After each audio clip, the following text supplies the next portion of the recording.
भारतीय शेयर बाजारों में आज 3 सितंबर को दोपहर बाद जोरदार खरीदारी देखने को मिली। इसके चलते सेंसेक्स और निफ्टी कारोबार के अंत में करीब आधा फीसदी बढ़कर बंद हुए। सेंसेक्स 49.83 अंक उछलकर 80,567.71 के स्तर पर पहुंच गया।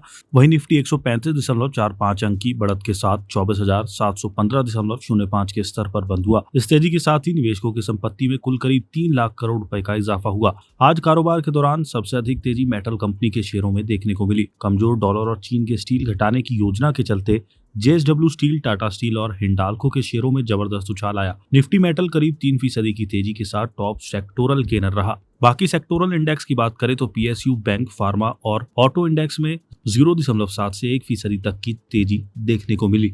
वहीं एफएमसीजी, एनर्जी, रियलिटी और इंफ्रा सेक्टर में मामूली उछाल देखने को मिला। दूसरी ओर निफ्टी आईटी इंडेक्स दबाव में रहा और लगभग 0.8% गिरावट के साथ बंद हुआ, जबकि मीडिया सेक्टर लगभग स्थिर रहा। बीएसई में लिस्टेड कंपनियों का कुल मार्केट कैपिटलाइजेशन आज 3 सितंबर को बढ़कर 452.87 लाख करोड़ रुपए पर आ गया, जो इसके पिछले कारोबारी दिन यानी मंगलवार 2 सितंबर को 449.90 लाख करोड़ रुपए रहा था। इस तरह बीएसई में लिस्टेड कंपनियों का मार्केट कैप आज करीब 2.97 लाख करोड़ रुपए बढ़ा है, या दूसरे शब्दों में कहें तो निवेशकों की संपत्ति में करीब 2.97 लाख करोड़ रुपए का इजाफा हुआ है। बीएसई सेंसेक्स के 30 में से 22 शेयर आज हरे निशान में यानी बढ़त के साथ बंद हुए।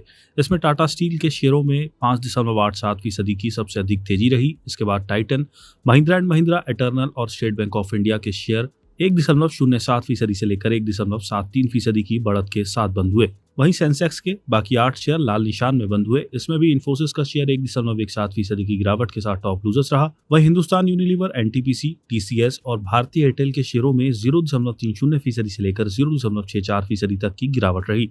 4 सितंबर को कैसी रह सकती है बाजार की चाल? जियोजीत इन्वेस्टमेंट्स लिमिटेड के चीफ इन्वेस्टमेंट स्ट्रेटेजिस्ट वी के विजय कुमार ने कहा कि ग्लोबल अनिश्चितता बढ़ने के साथ हमारा बाजार में भी भारी वॉलेटिलिटी देखने को मिलेगी। आगे चलकर बाजार पर पॉजिटिव और नेगेटिव दोनों तरह की खबरें असर डाल सकती हैं। नेगेटिव पहलू की बात करें तो भारत पर लगाए गए 25% के अतिरिक्त टैरिफ को वापस लिए जाने की संभावना कम है, क्योंकि भारत ने ट्रंप के आगे झुकने से इनकार कर दिया है। इसका मतलब है कि शॉर्ट टर्म में हमारे निर्यात से जुड़े सेक्टर और उससे जुड़ी नौकरियां प्रभावित होंगी। डेली चार्ट पर निफ्टी में रिकवरी जारी रही है और ये 24,400 के सपोर्ट जोन के ऊपर मजबूती से टिका हुआ है। इंडेक्स एक बड़े दायरे में कंसोलिडेट हो रहा है। ये हालिया बढ़त के बाद एक हल्की ठहराव का संकेत है। निफ्टी के लिए तत्काल सपोर्ट 24,500 पर है, उसके बाद 24,300 पर अगला सपोर्ट है। चॉइस ब्रोकिंग के सीनियर टेक्निकल और डेरिवेटिव एनालिस्ट मंदार भोजने ने कहा कि इन स्तरों से नीचे जाने पर शॉर्ट टर्म में मुनाफा वसूली शुरू हो सकती है। ऊपरी स्तरों पर 24,800 के आसपास रेजिस्टेंस दिखाई दे रहा है, जिसके बाद 25,000 के आसपास मनोवैज्ञानिक स्तर पर अगला